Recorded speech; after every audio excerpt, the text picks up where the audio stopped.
Salut! Est-ce que ça t'arrive toi aussi d'avoir l'impression que tu cherches constamment des nouvelles stratégies, des nouveaux trucs parce que tu penses que si ça ne fonctionne pas, ça doit être la faute de la stratégie ou du truc? Je m'appelle Amélie, je suis coach TDAH et je vais t'expliquer en quoi, en fait, le problème est probablement pas dans la stratégie ni dans le truc. Donc, t'as pas besoin d'aller à la recherche de nouvelles choses. C'est quelque chose que j'entends souvent, c'est quelque chose que moi, je remarquais énormément de moi-même avant de comprendre que j'avais un TDAH. En fait, je passais mon temps à rechercher la nouvelle stratégie, le nouveau truc qui allait faire en sorte que j'allais continuer à faire ce que j'avais besoin de faire. L'affaire, c'est que probablement que la stratégie ou le truc n'était pas en cause. C'est possible que la stratégie ou le truc n'était pas adapté à tes besoins. Si par exemple, toi, tu as besoin d'un agenda, moi j'utilise un agenda papier. Oui, je suis un petit peu old school, j'aime ça écrire dans mon agenda. J'ai besoin d'un agenda papier où je vais aller écrire. J'ai besoin d'avoir des heures et même les demi-heures, donc d'avoir vraiment l'horaire en ordre chronologique qui est indiqué parce que je travaille avec des rendez-vous, donc j'ai besoin de savoir exactement quand, à quel moment j'ai un rendez-vous. Si toi, tu n'as pas besoin de ça, c'est peut-être pas nécessaire d'avoir ça, donc tu peux avoir un agenda qui va te permettre d'avoir plus un bloc avec, tu vas écrire en tout cas, le rendez-vous que tu as dans ta journée si ça t'arrive d'avoir un rendez-vous. Si tu utilises une version virtuelle, il y a toutes sortes de versions de calendrier. Il y a Google Calendar, il y a Outlook, il y a toutes sortes de calendriers qui vont t'offrir des versions différentes. Mais en fait, le problème n'est pas, généralement pas nécessairement à ce niveau-là. Ça va être plus du fait que en fait, si tu ne sais pas pourquoi tu utilises une stratégie, tu vas inévitablement finir par te tanner. L'histoire, c'est que le TDAH, c'est une problématique de régulation. Régulation de ton attention. Donc, on a de la difficulté à mettre notre attention sur quelque chose qui ne nous intéresse pas, mais on a aussi de la difficulté à se désengager de quelque chose qui nous intéresse. Le problème, c'est que souvent, notre intérêt dure un certain temps. Donc, on va consommer quelque chose beaucoup plus rapidement qu'une personne qui ne vit pas avec le TDAH, ce qui va faire qu'inévitablement, on va finir par se tanner de quelque chose. Je suis certaine, par contre, que tu as déjà remarqué que dans ta vie, il y avait certaines choses qui étaient des pièces récurrentes qui revenaient souvent dans ta vie. Est-ce que ça se peut que tu te tannais dans une certaine forme de façon que tu l'as fait? Peut-être. Mais probablement que tu avais des choses qui te drivent dans ta vie, qui vont te revenir de façon récurrente. Dans mon cas, j'ai remarqué qu'en fait, j'ai toujours aimé coacher. Je ne savais pas que j'aimais coacher parce que je ne savais pas que c'était ça que je faisais. J'ai fait un bac en activité physique, donc je me suis spécialisée dans le coaching de l'activité physique. Et quand je regarde ça en rétrospective, ce qui m'intéressait le plus, c'était la suite de la psychologie de l'humain.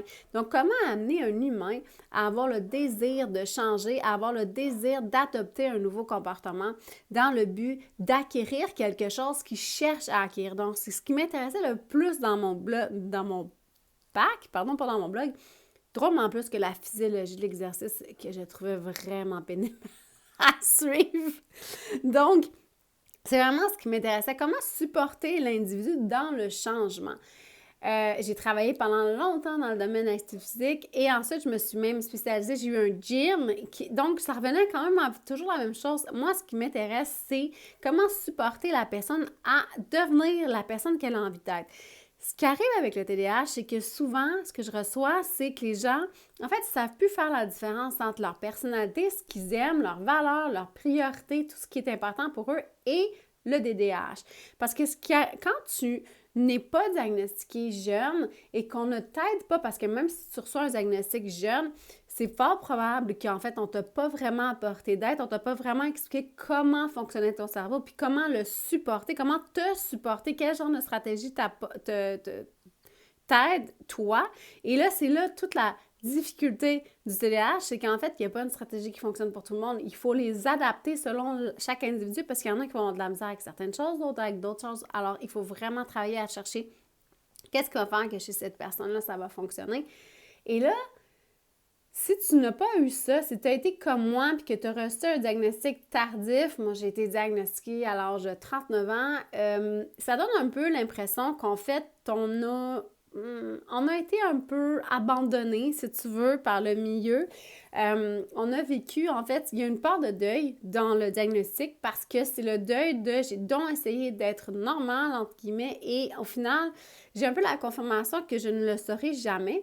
Mais en fait, on perd un peu, ce que ça fait là, de ne pas avoir un diagnostic, c'est que souvent la personne reste tellement accrochée dans ses défis et elle construit une image d'elle-même qui est négative. Donc, la personne devient, parce qu'elle ne sait pas qu'elle a un TDAH, donc elle ne sait pas comment fonctionne ton cerveau, elle devient persuadée qu'elle n'est pas capable de maintenir un intérêt, qu'elle n'est pas capable de poursuivre un objectif, qu'elle n'est pas capable, qu'elle va abandonner, que peu importe la stratégie qu'on va utiliser, ça ne va pas fonctionner.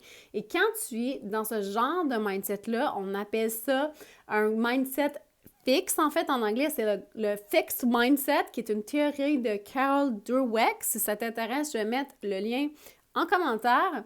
C'est un livre qui s'appelle Mindset. Dans le fond, elle a fait la théorie qui est celle qui est théorisée sur le mindset, qui est la différence entre le fixed mindset, où en fait tu es persuadé que tu ne peux pas changer, que les choses sont comme elles sont, il y a impossibilité de changer, et le growth mindset, donc le mindset de croissance, qui est pas, attention, ce n'est pas un mindset de vouloir croître, mais c'est bien un mindset de penser que c'est possible de changer, que c'est possible d'apprendre les choses et de faire les choses différemment et que ça fonctionne.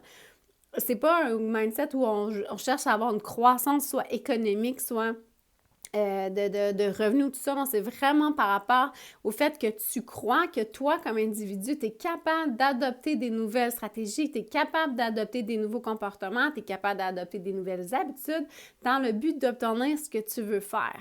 Donc, c'est la différence entre les deux. Si tu es dans la catégorie du fixed mindset, c'est pas impossible de travailler ça, mais c'est plus difficile parce que le fait de croire que tu n'es pas capable de changer, ça va inévitablement amener à l'impression que c'est impossible de changer. Mais dans la réalité, c'est possible. Ça a été démontré, on appelle ça le principe de la neuroplasticité. En fait, c'est le fait que ton cerveau va se modifier, peu importe l'âge de ta vie, pour amener à créer des nouveaux circuits dans ton cerveau et faire en sorte que tu vas être capable d'adopter des nouveaux patterns. Est-ce que c'est facile?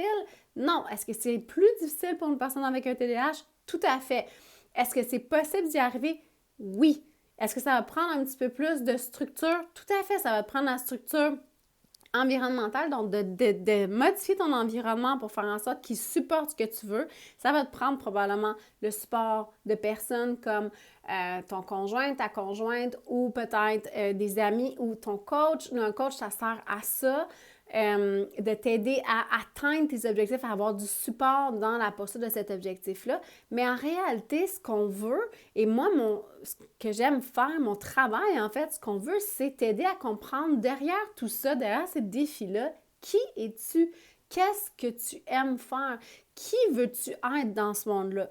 Donc, je vais te prendre un exemple d'une personne qui est parent, OK? Et qui a un déficit d'attention. Et malheureusement, souvent, être parent avec un déficit d'attention, ça veut dire c'est un parent qui a souvent de la difficulté à se réguler, donc à avoir une régulation émotive adéquate quand il intervient avec son enfant.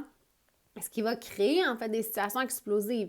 Tu vas avoir un parent qui va avoir tendance à être impatient, qui va avoir tendance à crier, qui va avoir tendance à punir de façon excessive, qui va avoir tendance à lancer des punitions un peu sorties de nulle part, qui va avoir tendance à être inégal dans son parenting, là, sa façon d'interagir avec un enfant.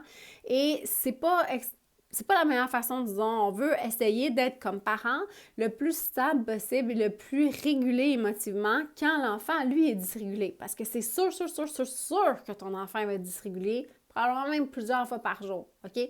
Donc, le travail du parent, la première chose qui est la plus importante, c'est d'apprendre à la régulation émotive. L'affaire, c'est quand tu as un déficit d'attention, c'est quelque chose qui est extrêmement difficile, surtout si on ne te l'a pas appris, si on ne t'a pas appris à te conscientiser par rapport à ton état émotif, à comment tu peux faire en sorte de te calmer, mais surtout, qui veux-tu être?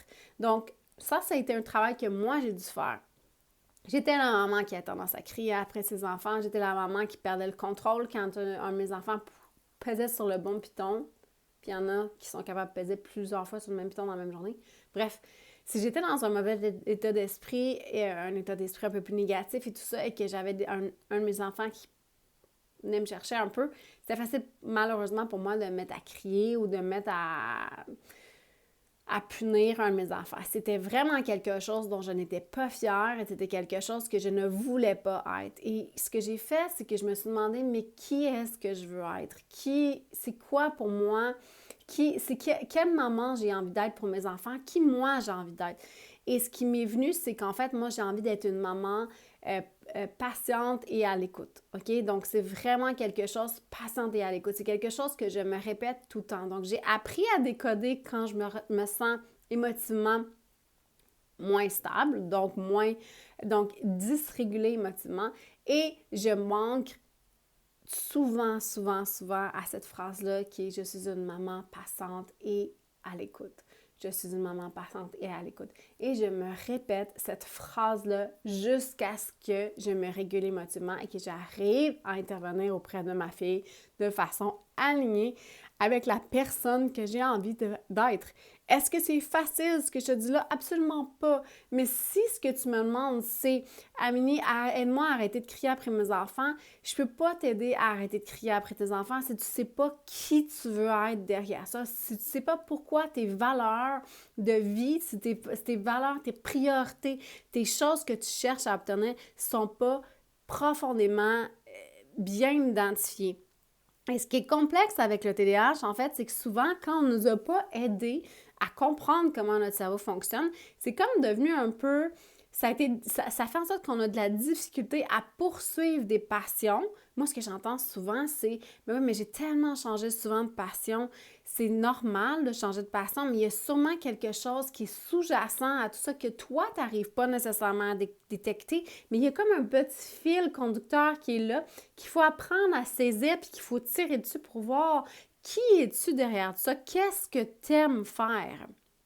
Et ensuite, on va apprendre à mettre des stratégies en place, on va apprendre à mettre des contraintes, on va apprendre à mettre des choses pour faire en sorte que ce qui est vraiment fondamental pour toi, ce qui est vraiment important pour toi, tu arrives à le manifester, OK? Et là, je ne parle pas de manifestation de type faire des affirmations et ça va arriver tout seul. Quand je veux dire manifester, ça veut juste dire tu vas l'incarner, tu vas devenir tranquillement pas vite cette personne-là. Ça se peut que ça passe par l'implantation d'une médication. La médication TDAH et autres, il y a des fois des médications pour l'anxiété et la dépression qui vont venir supporter le fonctionnement d'une personne avec un TDAH. Ça fait partie des outils dans la boîte à outils qu'on veut développer, mais on veut développer aussi beaucoup d'autres choses nous permettant d'incarner la personne qu'on a envie d'être. Et ça, c'est le travail le plus important que tu as à faire dans ta vie, c'est de déterminer toi, qui es-tu? Qui veux-tu être? Pas qui.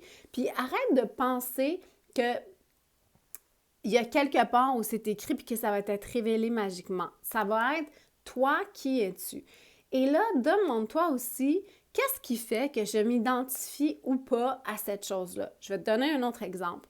Je suis quelqu'un qui pratique le yoga on and off. Je m'entraîne quand même passablement dans ma vie. Là. Je suis pas là pour dire que je m'entraîne beaucoup. Je m'entraîne à un rythme qui me convient. Mais j'aime ça faire du yoga et ça fait plusieurs années, je te dirais que ça doit faire au moins 15 ans que j'ai une pratique qui est on and off, OK? Et moi, je me suis demandé récemment qui je suis parce que la personnalité que tu es, elle évolue dans le temps. C'est sûr que je n'étais pas la même personne quand j'avais 20 ans, j'ai 40 ans maintenant, un petit peu plus que 40 ans, et j'ai envie d'incarner des choses qui m'intéressent. Donc moi, je me suis dit, j'aimerais ça me considérer comme une yogi, OK? Donc une personne qui fait du yoga. Et là, ce que je me suis dit, c'est impossible que je sois un yogi parce que je ne pratique pas en studio, parce que je ne pratique pas plusieurs heures par jour, parce que... Et là, je me suis dit, mais attends une minute, là, qui a décidé, c'est qui la personne qui a décidé que pour correspondre à cet aspect de ma personnalité, là, ce trait de ma personnalité-là, je devais absolument faire des heures de yoga par semaine. Pourquoi est-ce que ma pratique à moi, qui est d'environ 20 minutes par jour, certaines journées un petit peu plus, certaines journées un petit peu moins, puis des fois pas du tout, pourquoi ce n'est pas valable? Pourquoi ça serait pas valable? Pourquoi je n'aurais pas le droit de me définir en tant que yogi? Je ne suis pas uniquement que ça, j'ai plusieurs aspects de ma personnalité. Mais je t'invite à considérer qu'est-ce qui va te faire en sorte que tu vas te définir comme cette personne-là. Pourquoi c'est quoi pour toi être une personne patiente? C'est quoi pour toi être une personne passionnée? C'est quoi pour toi être une personne à l'écoute? Peu importe ce que tu veux choisir, c'est quoi pour toi être une personne qui aime faire son métier? Comment tu vas le définir? Comment tu vas arriver à à expliquer ce que c'est, puis après, on va venir trouver des stratégies. Les stratégies servent à supporter ce que tu veux acquérir. Les stratégies, les trucs sont là pour t'aider à incarner ce que tu veux faire. Donc, si par exemple, ce que tu fais, c'est que tu écoutes un podcast comme le mien ou une vidéo comme le mien et que là, tu te dis « Oh wow, Amélie, parce que je vais m'auto-plugger, Amélie a dit de mettre sa charge de montre sur le bord de sa table de nuit, OK? Et que là, tu fais ça et que tu penses que parce que c'est là, ça va se faire magiquement, OK? Ça ne sera pas magique. Ça va fonctionner pendant 2-3 jours, peut-être une semaine, et au bout d'un certain temps, tu vas finir par l'oublier. Tu vas finir par ne plus le voir parce que l'œil s'habitue à l'environnement, donc éventuellement, on voit moins les choses, on perçoit moins les choses. Il faut que tu saches pourquoi c'est important de porter cette montre-là. Qu'est-ce que cette montre-là t'apporte? Pourquoi c'est important pour toi de continuer à poser l'acte de la charger et de la porter à tous les jours? Dans mon cas, ma montre, c'est quelque chose qui m'aide énormément dans la gestion de mes horaires. Donc, j'arrive beaucoup plus facilement à savoir où est-ce que je suis dans ma journée par rapport au temps. Mais aussi, c'est une minuterie. J'utilise énormément la fonction minuterie. Je suis toujours en train de minuter et petit sidetrack ici, ça me fascine toujours de voir que des fois, je mets quelque chose pour 1 ou 2 minutes, vraiment pas long, et la minuterie vibre sur ma montre et je réalise que je ne me souviens plus pourquoi j'ai mis la minuterie. Ça me prend quelques secondes de me rappeler pourquoi.